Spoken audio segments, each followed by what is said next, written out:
return from China?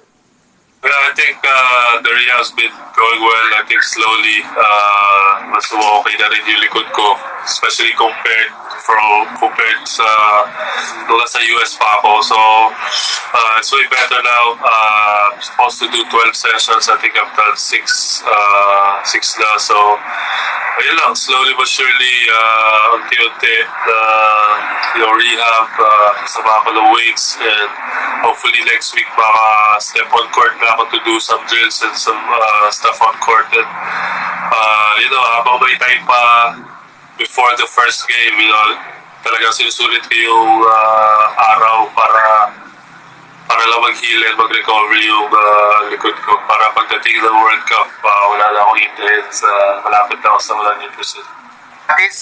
And meron silang dalawang tune-up game schedule against Montenegro on August 20, against Mexico on August 21. You think by then, more or less adjusted ka na in playing with this Gilas team? Yeah, I think by those dalawang games, I think I'll be ready. I think I'll be good. As I said, this past 2 weeks of rehab, I think slowly I'm getting better. So I think by that time, I think I'll be good.